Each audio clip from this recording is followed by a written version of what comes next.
It was supposed to be a normal ride down. She stepped into the elevator with her headphones on, already thinking about the long day ahead. The doors closed. The numbers lit up. Everything routine. Then the elevator stopped. Not at a floor. Not with a gentle pause. It jolted slightly and froze between the 7th and 6th levels. The lights flickered once, then stayed on. She sighed, pulling off her headphones. "You've got to be kidding me," someone said from behind her. She hadn't noticed him enter before the doors closed. He stood in the corner, dressed casually, holding a takeaway coffee cup. Calm but clearly not thrilled. They pressed the emergency button. Silence. Then a faint buzzing sound. A recorded voice promised assistance. "Great," she muttered. He leaned against the wall. "At least we're not late for a flight." She almost smiled. Minutes stretched. Elevators are strange spaces. Too small for strangers. Too quiet for comfort. The air felt warmer than before. "What floor?" he asked. 7. "You?" 6. "So technically we're both close." He laughed softly. The conversation started slowly. About how unreliable building management can be. About how she hates being stuck anywhere. About how he actually doesn't mind pauses like this. "Most people panic," he said.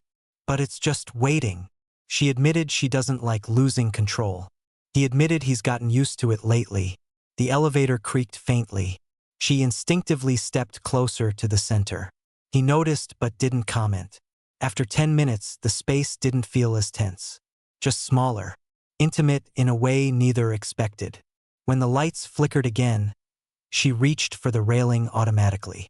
His hand covered hers for a brief second. "Hey, it's fine," he said gently. Her pulse slowed. By the time the elevator jolted back to life and slowly descended to the 6th floor, something had shifted. The doors opened. He stepped out first, then turned back slightly. "Same time tomorrow?" he joked. She smiled. "Let's hope not." But when the doors closed and she continued down to the lobby, she realized something strange. Sometimes life forces you to stop. And sometimes, in the space between floors, you meet someone who makes the pause feel less like being stuck, and more like being exactly where you need to be. She thought that would be the end of it. An awkward story to tell later. A strange moment shared with someone whose name she didn't even ask. But the next morning, when she stepped into the lobby, he was already there. Not waiting dramatically, just standing by the mailboxes, pretending to check something that clearly didn't require that much attention. "Elevator working today?" he asked casually. "So far," she replied. They walked toward it together, both half expecting another malfunction. It didn't happen. The doors opened smoothly. The numbers lit up normally. Still, the air felt different now. "You never told me your name," he said. She hesitated for a second, then answered. He repeated it softly, like testing how it sounded. They started riding down together after that. Not every day at first, just often enough to make it feel intentional.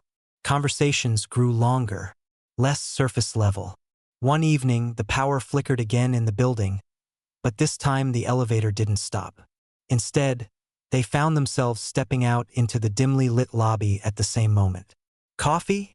he asked, almost too casually. She could have said she was busy. She didn't. They walked to a small cafe around the corner. Nothing fancy, just warm light and the low hum of quiet music. Without the tight walls of the elevator, he seemed taller, more relaxed. She noticed he listened carefully, not interrupting, not rushing to respond. He admitted that getting stuck that day had been the most interesting part of his week. She laughed. "That says more about your week than mine." "Maybe," he said. "Or maybe it says something about timing." The truth was, she had been rushing through life lately. Schedule, deadlines, goals. The elevator had forced her to pause. He had made the pause easier. Later that night, standing outside her building again, there was a brief silence between them. Not awkward, just aware. "If it ever stops again," he said, "I won't complain." She smiled. "Next time," she replied.